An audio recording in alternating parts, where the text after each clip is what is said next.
여러분 안녕하십니까. 오늘 일요진단 라이브에서는 최근에 국민들 대단히 열받게 했던, 그리고 지금도 여전히 열받게 하고 있는 문제, LH 투기 사태를 다뤄보겠습니다. 어제 그제 LH 직원들이 잇따라 숨지면서 파장이 이게 어디까지 번질지 지금 가늠이 잘 안 되고 있습니다. 이번 사태의 교훈, 다시는 이런 일이 재발되지 않도록 하기 위해서는 어떻게 뭘 해야 하는지 살펴보겠습니다. 이어서 국제 이슈 준비되어 있습니다. 미얀마 사태입니다. 어제 8명이 또 사망했습니다. 현지 상황 계속 악화 일로입니다. 이뤄진다 라이브, 먼저 LH 사태를 정리한 영상부터 함께 보시겠습니다.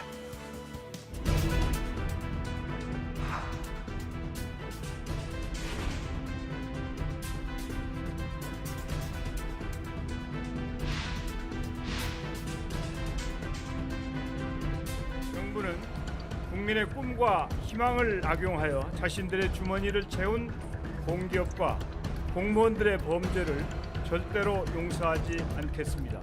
정부는 모든 의심과 의혹에 대하여 이잡듯 샅샅이 뒤져 티끌만한 의혹도 남기지 않겠습니다.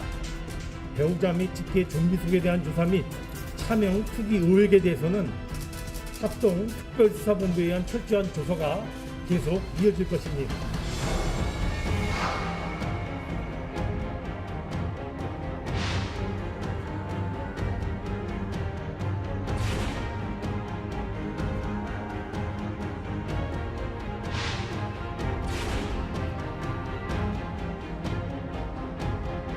그 역할이 충분히 평가되지 못했을 때 저는 언제든지 자리에 연연하지 않고 결정에 따르겠습니다.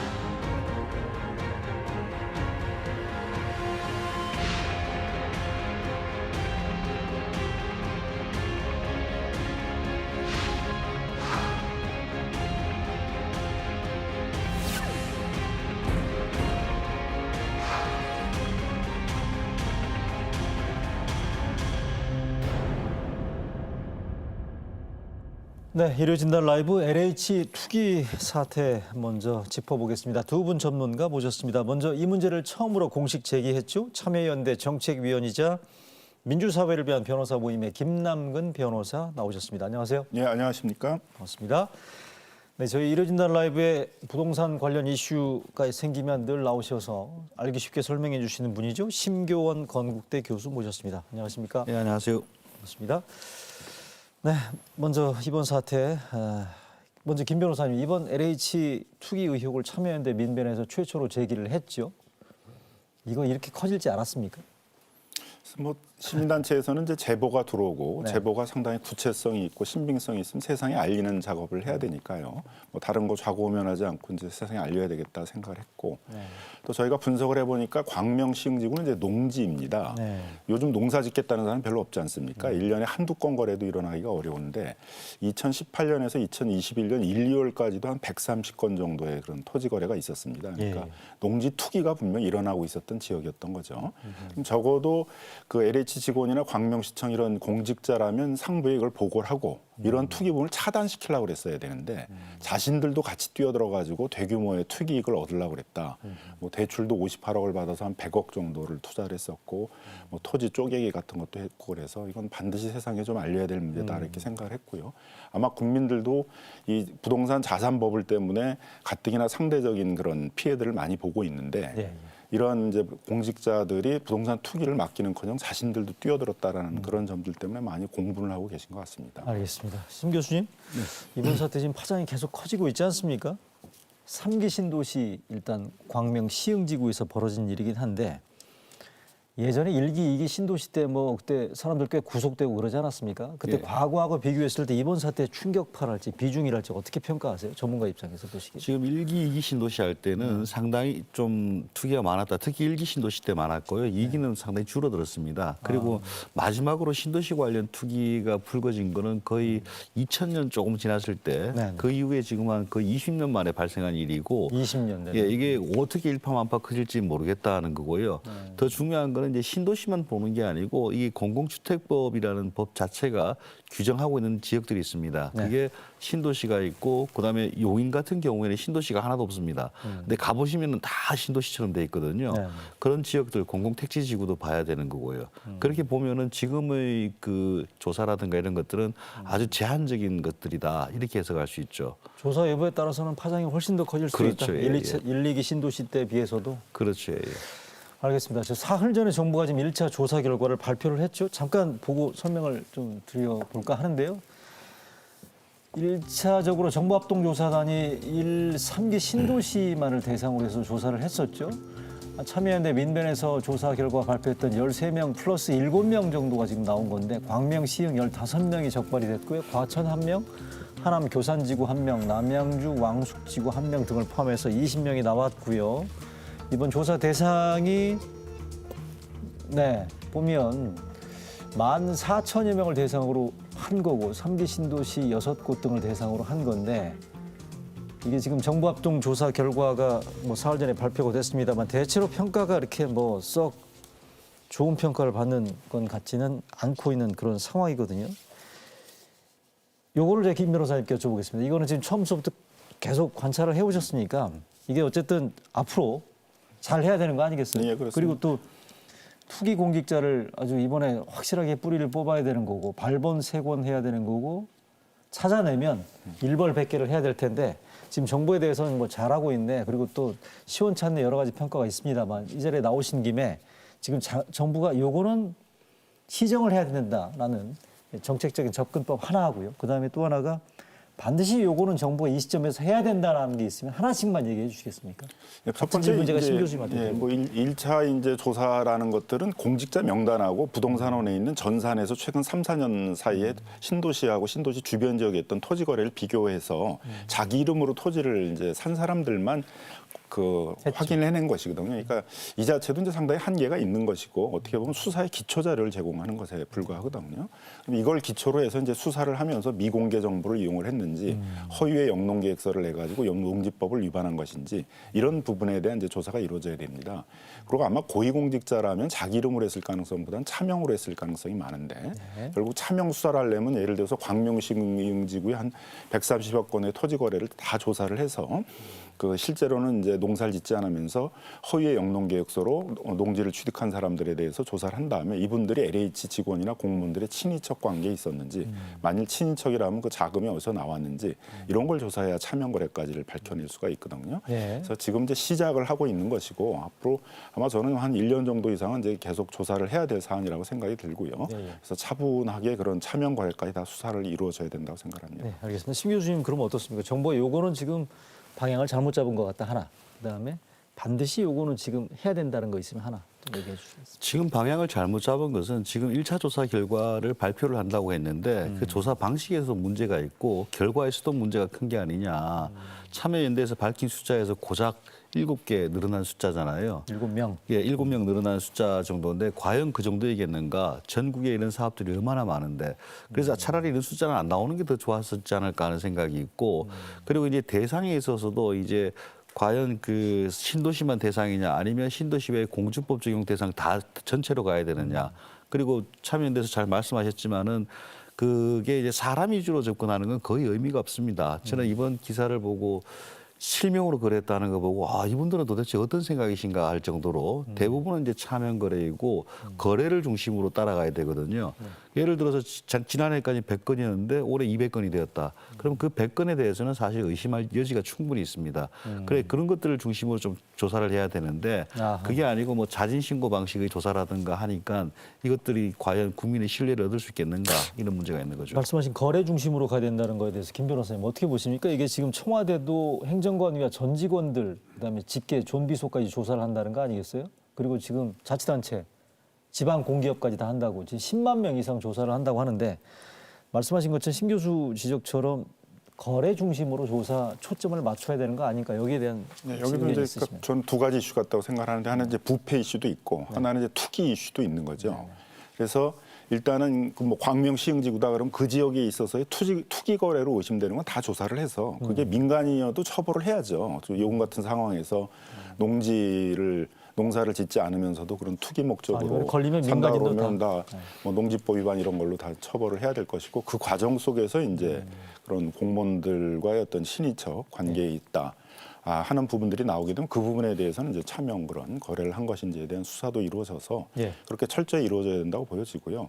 아마도 저는 하면 이게 일기 신도시 때 그 한 15,000명 정도를 수사를 해서 네. 그중에 한 9,700명 정도를 처벌했고 공직자도 한 197명 정도 처벌했다고 그러는데 뭐 그 정도의 버금가는 그런 좀 전면적인 조사가 이루어져야 될 사안이 아닌가 생각이 듭니다. 알겠습니다. 하나 더 지금 뭐 조사 대상과 관련해서 지금 말씀 두 분 해주셨습니다만 정치권에서 최근에 쟁점으로 떠오른 것 가운데 하나가 국회의원 전수조사 얘기거든요. 관련해서 제가 시청자들 분들 이해를 돕기 위해서 국회의원 전수조사 필요성과 관련된 팩트 하나를 좀 소개해드리겠습니다. 하나 그래픽 하나 띄워주시겠어요?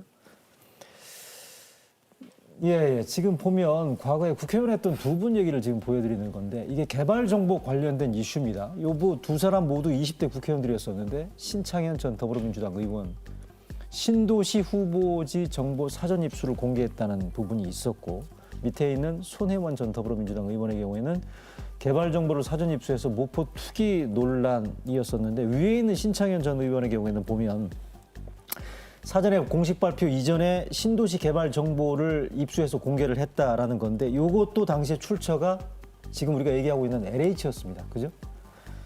요거는 지금 그 개발 정보 관련된 이슈가 있고요. 요거를 또 지금 이해 충돌로 개념을 넓히다 보면 이 두 사람 지금 보고 있습니다만 개념을 넓히다 보면 지금 두 사람은 구 여권 출신입니다만 개발 정보 사전 확보죠. 그다음에 이걸 이해 충돌로 개념을 넓히면 국민의당을 탈당했던 박덕흠, 전복민 의원 같은 경우 지금 무소속으로 돼 있지 않습니까? 이분들 같은 경우에는 이해 충돌과 관련된 이슈라고 볼 수 있겠는데 그래서 제가 질문 드리고 싶은 게 자, 국회의원들 같은 경우에 보면 이게 지금 전수조사가 지금 제한이 돼 있긴 합니다만 이 개발 정보에 대해서는 훨씬 더 LH보다는 더 고급 정보에 이를테면 접근할 수 있는 권한이 있지 않습니까? 어떻게 보십니까? 그래서 이제 그 두 가지 사건의 첫 번째 사건은 이제 공무상 비밀들을 누설했을 가능성도 있기 때문에 신창현 전 의원. 예. 그건 이제 그분은 이제 뭐 투기를 했다기보다는 그거를 아니죠. 누설을 해서 신도시를 막으려고 그랬던 거죠. 제 자기 얘기는 지역의 그러니까 공공임대 주택 같은 게 못 들어오게 하려고 했던 사건인데 이제 공공주택특별법상에 있어서의 그 부동산 투기 방지 대책 위반죄라고 그래서 그랬죠. 그 공공택지지구의 지정과 관련된 정보를 누설하게 처벌할 수가 있는 조항이 있는데 그거에 해당될 가능성이 있는 사건이었고요. 그다음에 이제 그 손혜원 의원 사건 같은 경우에 있어서는 그 국회의원들이 자기 업무를 하는 과정 속에서 어떤 정보를 가지고 투기를 한 것이거든요. 근데 적어도 공직자들이라면은 자기의 직무를 청렴하게 수행해야 된다라는 그 청렴 의무하고 자기가 투기한다라는 것들이 충돌한다는 건 다 인식을 하고 있거든요. 그래서 모를 리가 없죠. 그렇죠. 이해 충돌이 된다라는 걸 인식하고 있으면 그 자체로 좀 처벌이 필요한데 지금은 이제 이해 충돌 방지 의무 위반에 대해서는 그 LH 뭐 징계 같은 것만 가능하지 형사처벌 조항이 없거든요. 그래서 형사처벌 조항을 만들고 거기 이해 충돌에 방지해서 투기를 해서 이익을 얻은 경우에 그걸 환수하자라는 게 이해 충돌 방지법인데 그게 20대 국회에서 제정이 됐으면 지금 그 법을 가지고 아마 수 처벌들이 있는데. 되겠죠. 근데 20대 국회에서 이제 국회의원들 자신의 또 문제도 걸려 있고 하다 보니까 20대 국회 처리가 안 됐습니다. 그래서 이번만큼은 이번 사건을 계기로 해서 이해충돌 방지법만큼 반드시 제정돼야 되지 않을까 생각이 듭니다. 전수조사 필요성에 대해서는 뭐 마찬가지로 그래서 국회의원들에 대한 조사가 필요한데 그래서 특검 얘기가 나오고 있는데 저는 지금 뭐 일반 공직자에 대한 조사에 대해서는 뭐 경찰이 수사를 못할 이유가 없잖아요. 네. 특검이라는 건 보통 고위공직자나 국회의원 같은 사람이 연루돼 있어서 수사기관에서 이제 그런 정치적 외압 때문에 쉽게 수사를 못한다 할 때 하는 게 특검이거든요. 만일 국회의원 부분들에 대해서 수사가 제대로 되지 못한다 그러면 그런 부분들은 좀 그 제한된 범위 내에서 특검 같은 것들이 필요할 수도 있는 사안이 아닐까 생각이 듭니다. 심 교수님 국회의원들 전원 조사해야 된다는 거. 근데 국회의원 전원 조사가 또 무슨 의미인지도 모르겠습니다. 그분들이 실명으로 아는 사람들은 뭐 손혜원 의원 같이 아주 좀 순수하신 분이거나 아니면 청와대 대변인이셨던 그런 분들을 제외하고는 뭐 차명이거나 친인척이거나 지인일 가능성이 높습니다. 그래서 그분 지역구와 관련된 지역에서의 그분 뭐 거래량 이상이라든가 찾든가 아니면 이제 개발 뭐 어떤 호재 같은 것들이 있거든요. 지하철을 개발한다라든가 아니면 도로가 닦인다라든가 그게 관련된 이상 거래에서 가지고 추적해 가는 게 더 좋지 않냐. 그리고 뭐 전수조사 아무리 해봐야 실명이 별로 없으면 결과도 안 나오고 국민들이 불신만 더 커질 가능성이 있습니다. 그리고 이제 국회의원뿐만이 아니고 그 의사결정 과정에는 뭐 광역의원, 기초지자체의원, 그렇죠. 네. 그분들까지 다 포함시켜야 되는 게 아니냐. 그리고 지금 이제 공무원들 같은 경우에도 그 담당 부서가 이제 도시계획 관련 부서가 보통 거기다 담당인데 조사를 한다는 거 아니에요? 근데 그뿐만이 아니고요. 네. 그 옆에 이제 공원 부서라든가 하수도, 상수도 그런 부서들이 다 협의를 하게 돼 있습니다. 한 부서만 관련이 되는 게 아니고 그것들이 크기 때문에 실제 관여하는 범위를 반영해서 그런 조사 범위를 정하는 게 중요한 게 아니, 아닌가 저는 보입니다. 국회의원들도 한번 전수조사를 했으면 좋겠다는 생각이 드는데 제가 왜 이런 생각을 하냐면은 우리 사회에서 부동산 투기에 대한 그 의식들이 굉장히 떨어졌다라는 생각이 들었거든요. 이 LH 도덕적 공무원들 해이가- 같은 경우에 있어서도 적어도 이제 공직자라면 부동산 투기를 하면 안 된다라는 생각이 있었는데 이분들 같은 경우도 보기에도 마치 개모임 하듯이 이제 돈을 모아가지고 뭐 100억이나 되는 대규모의 투자를 하고 그런 거 보면 이게 크게 문제되는 것이 아니다라는 생각을 했던 것 같고 아마 국회의원들 중에서도 내가 뭐 앞으로 가격이 오를 거 생각해서 뭐 농지나 이런 거 사두는 게 뭐가 문제야 이런 식의 좀 이 부동산 투기는 절대 하면 안 된다는 어떤 과거의 어떤 공직자들의 의식과는 달리 굉장히 공직자들의 어떤 청렴에 대한 의식 같은 게 많이 떨어져 있는 상황이기 때문에 한 번쯤은 좀 조사해 볼 이렇게 필요가 있지 떨어져 않을까. 있다고 보세요? 그러니까 이제 부동산 투기가 오래되다 보니까 이제 다들 그 둔해져 가지고 이게 뭐 그렇게 크게 문제돼 공직자가 별거야 뭐 이런 생각들도 갖게 되는 것이 아닌가 한번 때가 생각합니다. 됐네요, 그럼. 그렇죠. 너무 오래됐으니까. 너무 오래됐으니까.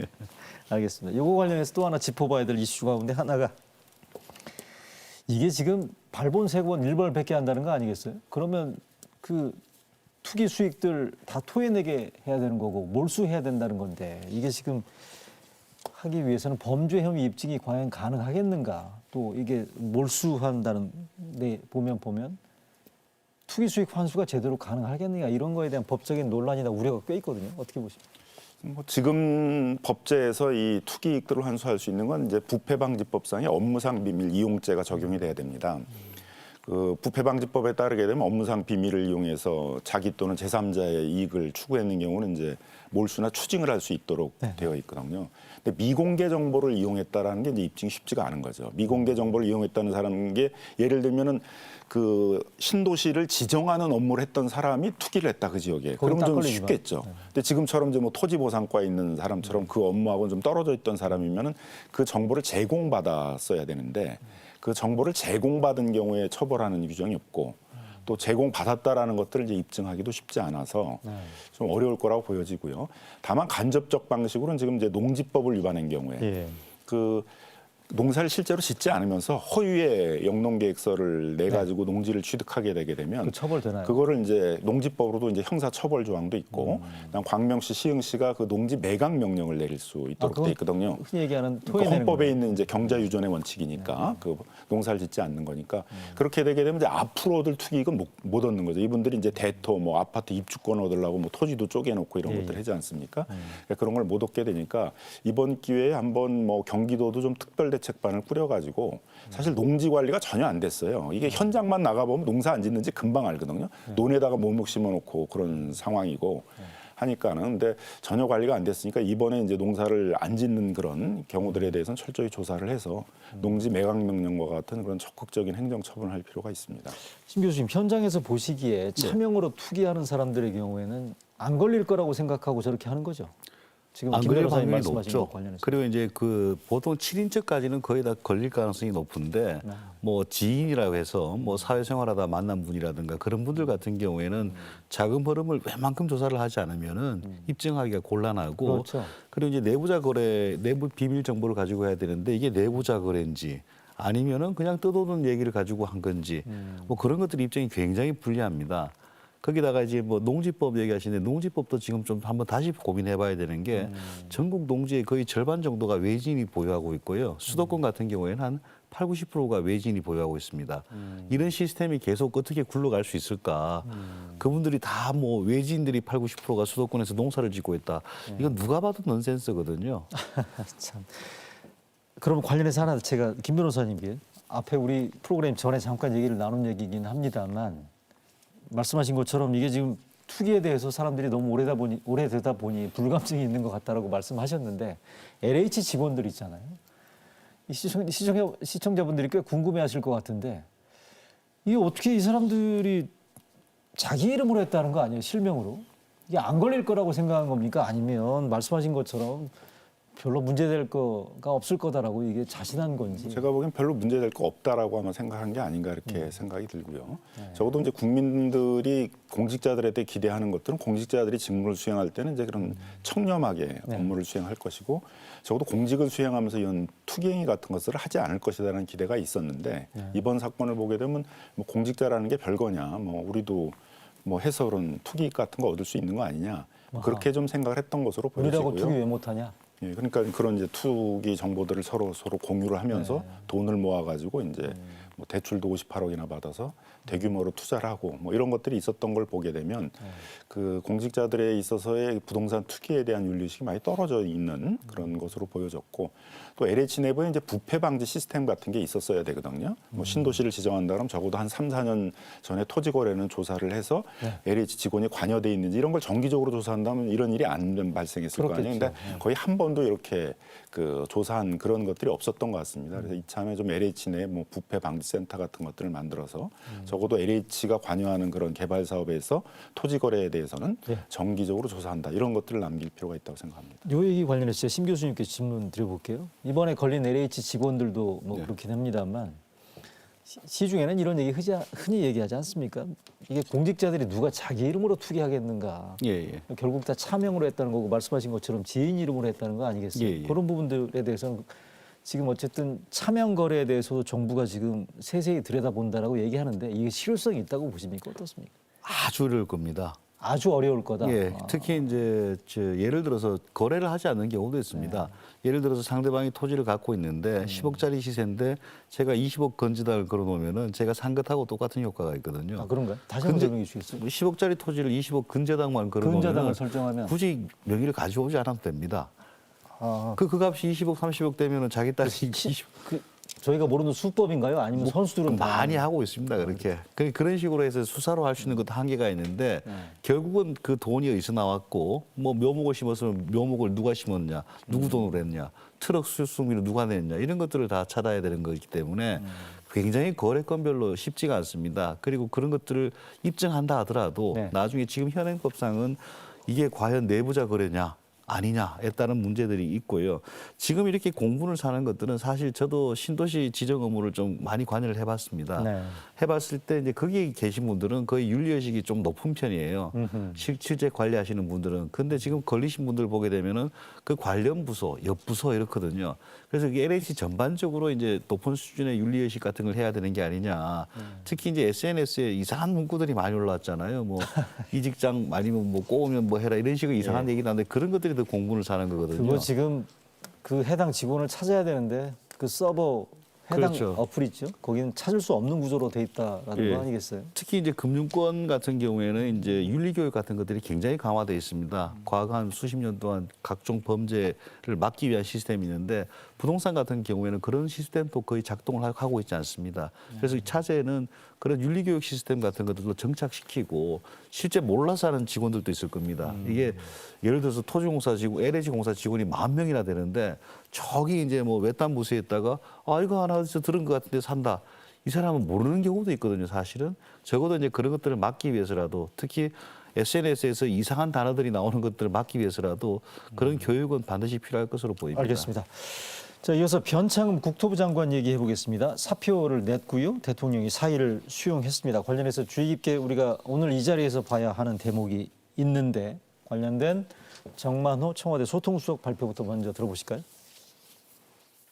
대통령은 책임지는 모습을 보일 수밖에 없다고 생각한다. 다만 이사 대책의 차질 없는 추진이 매우 중요하다. 변창흠 장관 주도로 추진한 공공주도형 주택 공급 대책과 관련된 입법의 기초 작업까지는 마무리해야 한다고 말했습니다. 방금 들으셨죠? 이사 대책의 차질 없는 추진이 중요하고 공공주도형 주택 공급 대책과 관련된 입법의 기초 작업까지는 마무리해야 된다.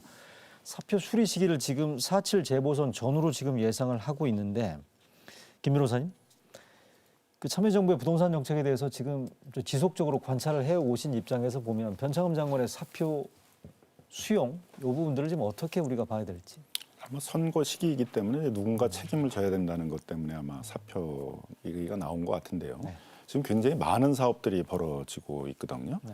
그 공공주도의 재개발 사업이라는 것들도 그동안 이제 서울 지역에서 보게 되면 거의 10년째 뭐 지지부진 거의 사업이 안 되는 재개발 사업들도 많이 있고 또 재건축의 경우에서도 도시 외곽에 있는 그런 영세한 지역에서의 재건축 같은 경우는 거의 잘 진행이 안 돼서 공공이 이제 참여를 해서 이런 예, 사업들을 이루겠다라는 부분들도 있고 뭐 대전 쪽방촌이니 뭐 동자동 쪽방촌이니 이미 수십 년 동안 거의 민간을 통해 가지고는 그 정비가 안 되는 그런 부분들이 많이 있어서 그런 것들을 하겠다는 것들인데 어쨌든 굉장히 디테일한 그런 사업 계획들을 장관이 제출한 부분들이 많이 있기 때문에 그런 부분들은 좀 책임지고 완수하는 모습을 보여줘야 되는 게 아닌가 생각이 들고요.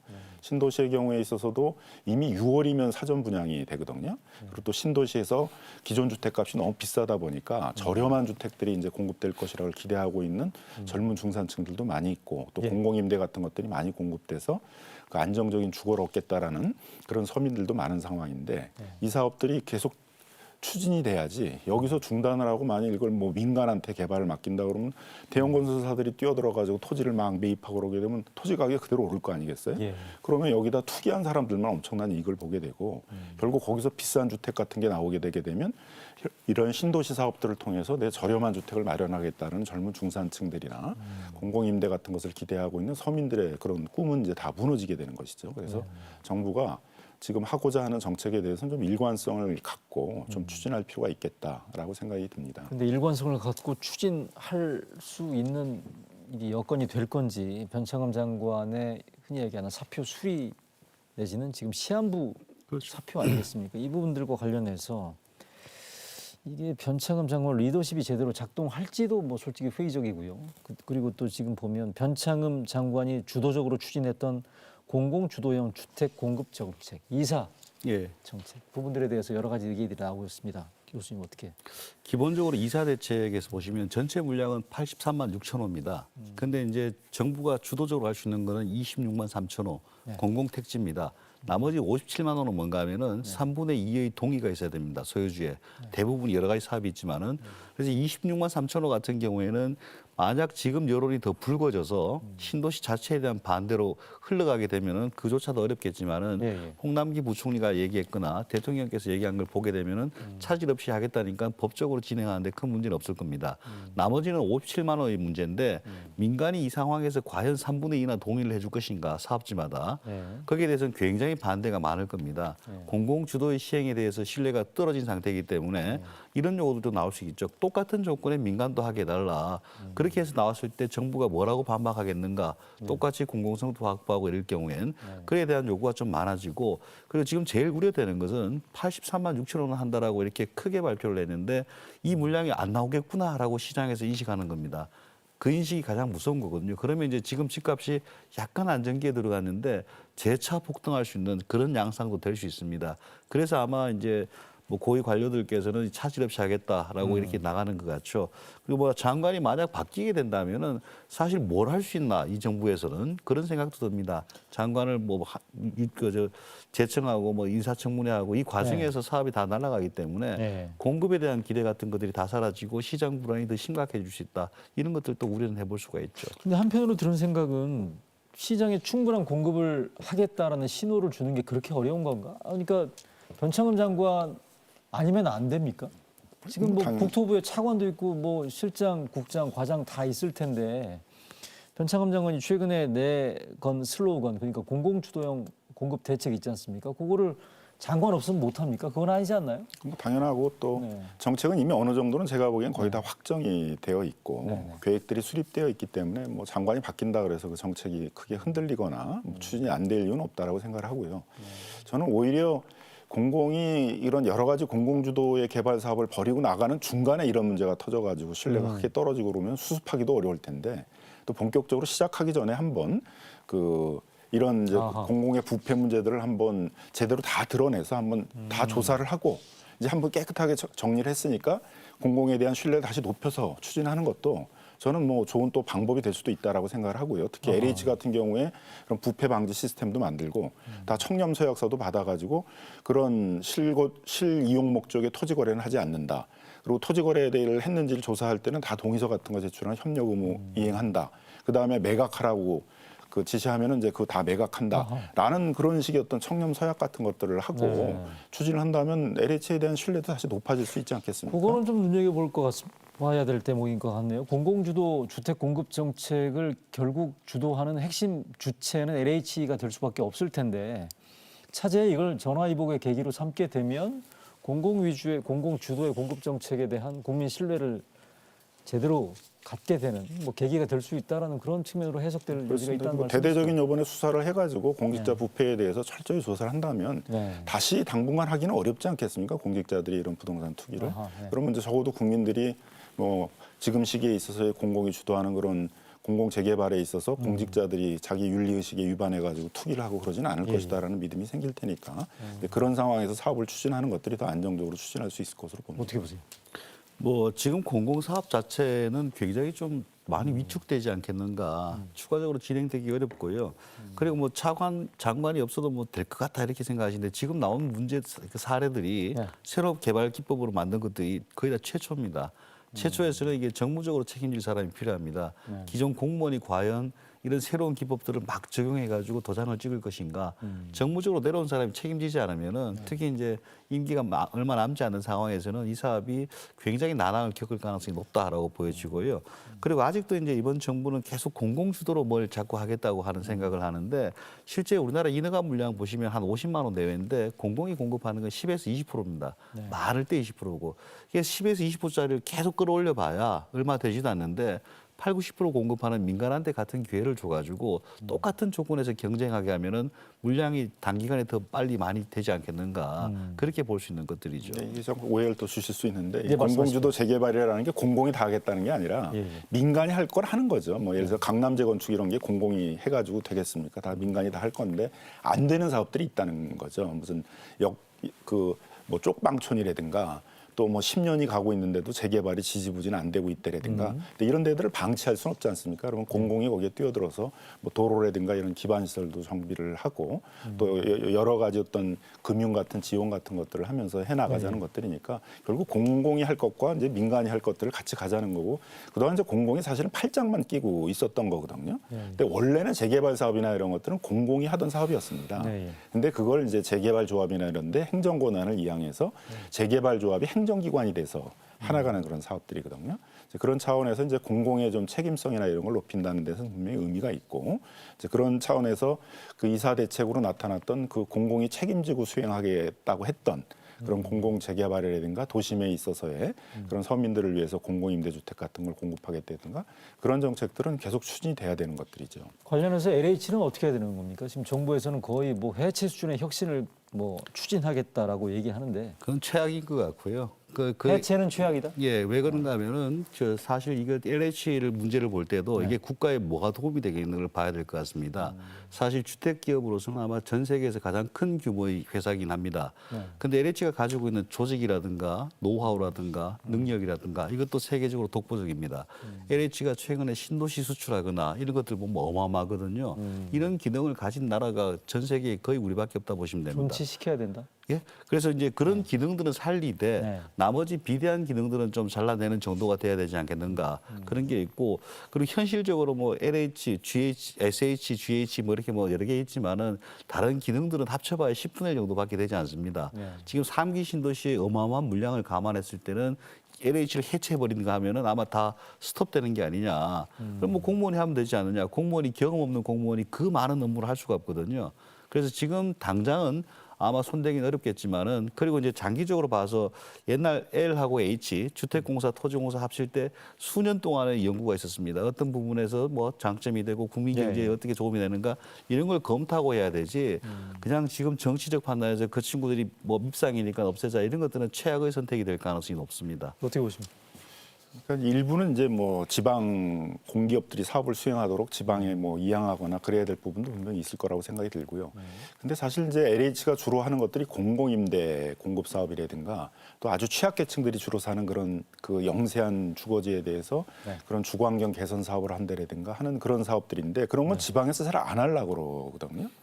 그러니까 결국은 LH 같은 조직이 있어야만 그런 지방이나 민간이 안 하려고 하는 그런 영세한 주거지의 개선이라든가 공공임대 공급 사업 같은 것들이 되기 때문에 네. 반드시 뭐 LH는 존치를 해야 된다고 생각을 하고요. 두 분 다 다만 거기 이제 집중을 할 필요가 있다. LH가 분양 사업 같은 것도 너무 많이 하고 있어요. 그리고 공공택지를 개발한 다음에 이걸 또 민간에 한 40%를 팔고 있는데 예. 그런 부분들은 이제 팔지 말고 뭐 LH 같은 이제 데가 이렇게 비축을 해놨다가 차기에도 계속 공공임대라든가 이런 공공주택으로 좀 개발을 하도록 하는 사업들에 좀 집중을 할 필요가 있다. 너무 사업을 많이 하는 것보다는. 두 분 말씀 보면 되게 수렴되는 게 해체는 어불성설인 것 같고요. 존치하되 기능을 재조정하고 직원들에 대한 윤리 교육을 좀 강화할 필요가 있다라는 쪽으로 지금 정리가 되는 것 같습니다. 자, LH 사태 교훈과 문제점 심층적으로 종합적으로 짚어봤습니다. 두 분 말씀 여기서 줄이겠습니다. 감사합니다.